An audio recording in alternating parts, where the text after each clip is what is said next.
Big meeting కు వేదికగా కాబోతుంది. అమెరికా భారత ప్రధానమంత్రి నరేంద్ర మోదీ, అమెరికా అధ్యక్షుడు డొనాల్డ్ ట్రంప్ మరికొన్ని గంటల్లో సమావేశం కాబోతున్నారు.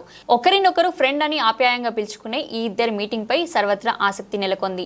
2.0 అంటూ దూకుడు చూపిస్తున్న ట్రంప్ తో హ్యాట్రిక్ పీఎం ఏం మాట్లాడతారని కేవలం భారత్, అమెరికానే కాదు ప్రపంచ దేశాలు ఆసక్తిగా చూస్తున్నాయి. డిపోర్టేషన్ తో పాటు వాణిజ్య వ్యవహారాలపైన ఈ ఇద్దరు నేతలు చర్చించనున్నట్లు తెలుస్తుంది. ఇక అమెరికా 47వ అధ్యక్షుడిగా రెండోసారి ట్రంప్ కుర్చీనెక్కిన దగ్గర నుంచి సంచలన నిర్ణయాలు తీసుకుంటున్నారు. ప్రభుత్వంలోని దాదాపు అన్ని సెక్టార్స్ ని కెలికేశారు. అలాగే ప్రపంచ దేశాలు ఉలిక్కిపడేలా మైగ్రేషన్ పాలసీని టచ్ చేస్తూ ఇల్లీగల్ మైగ్రెంట్స్ మీద పగపట్టారు. ముఖ్యంగా అమెరికాలో ఉంటున్న ఇండియన్ మైగ్రెంట్ ట్రంప్ మాస్టర్ కి ఫస్ట్ టార్గెట్ అయ్యారు. అక్రమంగా మా దేశంలో ఉంటున్న మీ వాళ్ళ సంఖ్య 7,25,000. వీళ్ళల్లో 18,000 మందిని రౌండప్ చేశాం అంటూనే 104 మందిని మీ దేశానికి పంపించేస్తున్నాం. ఇది ప్రెసిడెన్షియల్ ఆర్డర్ అని చాటింపు వేసి మరీ పంపించేసింది అమెరికాలో కొత్త గవర్నమెంట్.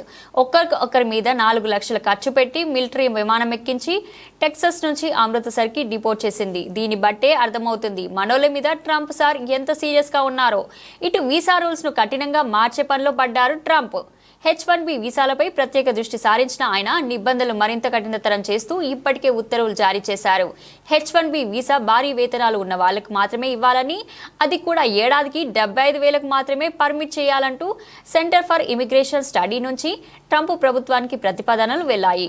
అలాగే F-1, M-1 వీసాలపైన ఫోకస్ చేశారు ట్రంప్. చదువు కోసం వెళ్లిన వాళ్ళు వెంటనే తిరిగి వెళ్లిపోయేలా రూల్స్ ను కఠినంగా మార్చే పనిలో పడ్డారు.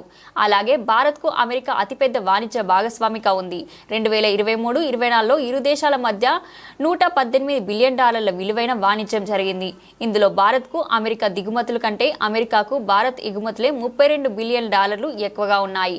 అయితే అమెరికా ఉత్పత్తులపై భారత్ అధిక సుంకాలు విధిస్తుంది అంటూ గతంలో ట్రంప్ అనేకసార్లు ఆరోపణలు చేశారు. భారత్ ను టారిఫ్ కింగ్ గా అభివర్ణించారు కూడా. ఇలాంటి నేపథ్యంలో ఇరువురి భేటీ ప్రాధాన్యతను సంతరించుకుంది.